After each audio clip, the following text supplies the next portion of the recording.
एक बार की बात है, कुछ लड़के ट्रेन में सफर कर रहे थे। वह कहीं घूमने जा रहे थे और उन्हें बहुत मस्ती सूझ रही थी। फिर उसमें से किसी एक लड़के ने कहा, यह जो चैन दिख रहा है इसे खींचने से क्या होगा। फिर दूसरे ने कहा कि क्या होगा, खींच के देख लो, पता चल जाएगा क्या होगा। इस पर अगले लड़के ने कहा, अरे रुको, वहाँ पर लिखा है कि चैन खींचने पर जुर्माना। लेकिन वह लोग अच्छे परिवार से थे, उनके पास पैसे ज्यादा थे। उसमें समझौता हुआ, यदि जुर्माना लगा भी तो हम सभी मिलकर भर देंगे, इसमें कौन सी बड़ी बात है। उन्होंने तय किया कि हम ट्रेन की चैन खींचेंगे, देखेंगे क्या होता है। और इसलिए सभी ने थोड़े थोड़े पैसे इकट्ठा किया। पैसे कुछ ज्यादा ही इकट्ठे हो गए थे, लगभग 5,000 के करीब। इनमें से वहाँ पर बैठा एक लड़का थोड़ा दिमाग चलाता है और शरारती दिमाग से बोलता है कि मेरे पास एक तरकीब है कि हमारे पैसे भी बच जाएंगे और टीसी हम पर फाइन भी नहीं मारेगा। हम चैन तो जरूर खींचेंगे, पर ये सामने जो बूढ़ा व्यक्ति बैठा हुआ है, हम सब टीसी को कहेंगे कि चैन इसने ही खींची है, और ऐसे हमारे कोई पैसे भी नहीं लगेंगे और हमें कोई सजा भी नहीं होगी। फिर यह कहकर एक लड़का खड़ा हुआ, फिर उसने चैन खींची और ट्रेन रुक गया। उसके बाद वहाँ पर टीसी आया और कहने लगा, किसने ट्रेन की चैन खींची है। फिर सारे लड़कों ने उस बूढ़े व्यक्ति की तरफ इशारा कर दिया और कहा कि इस बूढ़े व्यक्ति ने ट्रेन की चैन खींची है, इसलिए ट्रेन रुक गई।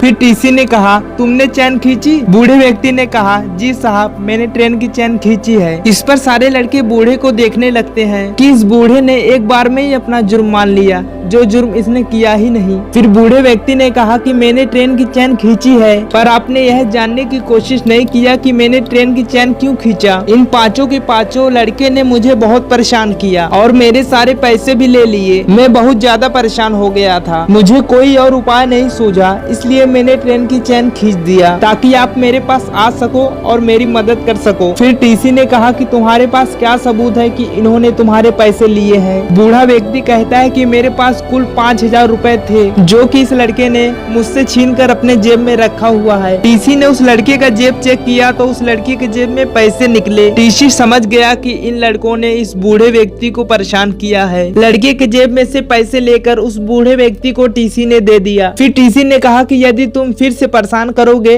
तो तुम्हें जेल भेज दूंगा। यह कहकर टीसी वहाँ से चला जाता है। फिर सारे लड़के मुंह लटकाकर वहाँ पर बैठे हुए थे कि एक तो बेइज्जती भी हो गई और हमारे सारे पैसे भी चले गए। लेकिन तभी उस बूढ़े व्यक्ति ने सारे के सारे पैसे निकाले जो उस टीसी ने उस बूढ़े को दिए हुए थे, जो उन लड़कों के पैसे थे। उस पैसे को उस बूढ़े व्यक्ति ने उसको वापस कर दिया और कहा, शरारत जरूर करो लेकिन हमेशा याद रखो, अनुभव शरारत से ज्यादा बड़ा होता है।